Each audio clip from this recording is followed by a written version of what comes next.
आइए जानते हैं आज की कुछ अंतर्राष्ट्रीय खबरों को। पहले एक नजर आज की हेडलाइंस पर। सूर्यनगरी एक्सप्रेस के 8 डिब्बे पटरी से उतरे, राजस्थान के पाली में हुआ हादसा। सिर शर्म से झुका है, दिल्ली में हैवानियत की यह कहानी पढ़ एलजीबीटी सक्सेना भी सिहर उठे। पटना में सुबह 4 बजे दृश्यता 25 मीटर, पारा 9 डिग्री, बढ़ेगी ठंड। दिल्ली एनसीआर के बाद मेघालय में महसूस किए गए भूकंप के झटके।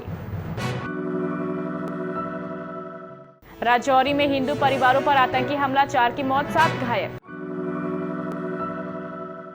आखिर कब तक चुप रहती, मंत्री संदीप सिंह पर यौन उत्पीड़न का आरोप लगाने वाली महिला। पाकिस्तान की बदहाली की एक और तस्वीर, जमीन पर बैठकर एग्जाम देते दिखे कैंडिडेट। सिड कियारा ने साथ में सेलिब्रेट किया न्यू ईयर। और बल्लेबाज ने किया हवाई फायर, फील्डर ने हवा में उछलकर पकड़ लिया असंभव कैच। राजस्थान के पाली में Bandra terminus Jodhpur Suryanagari express train के 8 डब्बे आज सुबह 3:27 पर जोधपुर मंडल के राजकीय वासा बोमदरा सेक्शन के बीच पटरी से उतर गए। उत्तर पश्चिम रेलवे के सीपीआरओ ने बताया है कि इसमें किसी जानहानि की। रेलवे ने जोधपुर से एक दुर्घटना राहत ट्रेन भेजी है। सीपीआरओ ने कहा है कि जल्द ही उच्च अधिकारियों के मौके पर पहुंचने की उम्मीद है। महाप्रबंधक उत्तर पश्चिम रेलवे एवं अन्य उच्च अधिकारी जयपुर स्थित मुख्यालय स्थित कंट्रोल रूम से स्थिति की निगरानी कर रही हैं। कंझावला इलाके में 20 साल की लड़की के साथ बर्बरता से उपराज्यपाल वीके सक्सेना हैरान है। एलजी ने ट्वीट किया, कंझावला सुल्तानपुरी में आज सुबह हुए अमानवीय अपराध से मेरा सिर शर्म से झुक गया है। मैं ऐसा करने वालों के हैवानियत भरी असंवेदनहीनता से हैरान हूँ। दिल्ली पुलिस के अनुसार न्यू ईयर की पार्टी मनाकर कार से लौट रहे 5 युवकों ने स्कूटी से जा रही लड़की को टक्कर मारी और उसे कई किलोमीटर तक घसीटते हुए ले गए। पुलिस का दावा है कि लड़की कार में फंस गई और उसकी सारी हड्डियां टूट गई। लड़की के दोनों पैर, सिर और शरीर के अन्य हिस्से भी बुरी तरीके से कुचल गए। रोहिणी जिले के कंझावला थाने में किसी ने फोन कर सूचना दी थी कि कुतुंबगढ़ की ओर जा रही बेलोनो में एक शव लटक रहा है। उसने कार का नंबर भी बताया। पुलिस ने 5 आरोपियों को गिरफ्तार कर लिया है, कार भी बरामद कर ली है। बिहार के सभी हिस्सों में 48 घंटे से कोहरे का असर। इसे साल की शुरुआत में ही पूरे दिन आसमान पर धुंध छाई रहे। इससे आवाजाही करने वाले काफी परेशान हुए। पटना, गया, भागलपुर और पूर्णिया में सबसे अधिक कोहरा छाया रहा। पटना में सुबह 4 बजे दृश्यता 25 मीटर थी और तापमान लगभग 6 डिग्री था।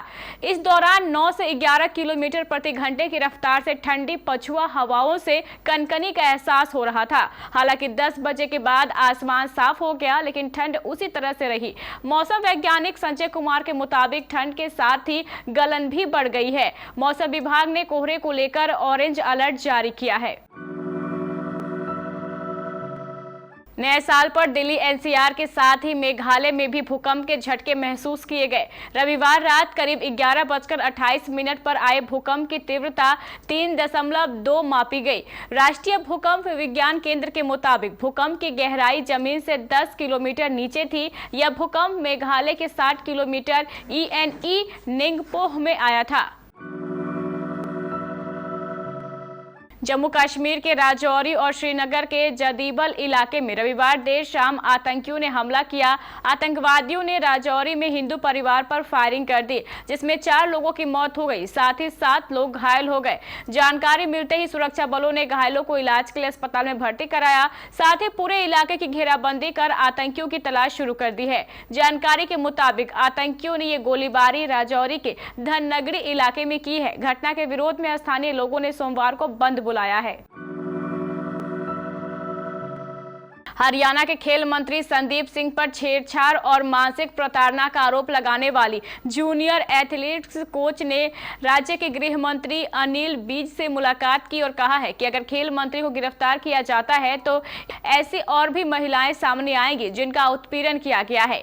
कोच ने आरोप लगाते हुए कहा है कि उसने संदीप सिंह को कई बार मना किया लेकिन उसकी हरकतें जारी रही। आखिर कब तक कोई इंसान चुप रहेगा? कोच ने कहा है कि खेल मंत्री ने फरवरी से उसे बार बार परेशान किया। उन्होंने कहा, एक समय आता है जब आपको अपनी आवाज उठानी पड़ती है।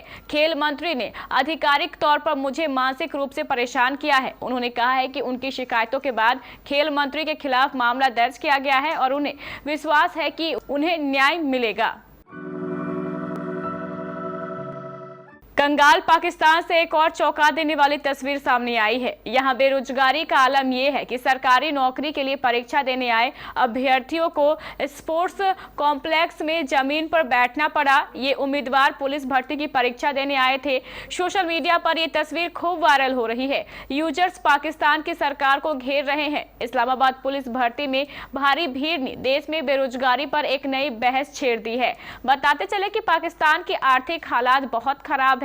देश का खजाना करीब करीब खाली हो गया है। वहां रसोई गैस से लेकर जरूरी सामान तक की किल्लत है। आर्थिक तंगी से जूझ रहे पाकिस्तान को अंतर्राष्ट्रीय मुद्रा कोष ने लोन लेने से पहले एक खास नसीहत दी है। सिद्धार्थ मल्होत्रा और कियारा आडवाणी सोशल मीडिया पर काफी चर्चाओं में बने रहते हैं।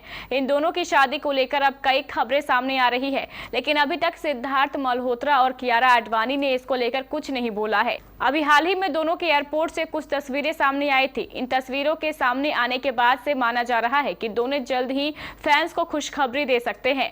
इसके बाद अब सिद्धार्थ मल्होत्रा और कियारा आडवाणी की नई तस्वीरें सामने आई हैं, जिसमें ये दोनों न्यू ईयर सेलिब्रेट करते दिखाई दे रहे हैं।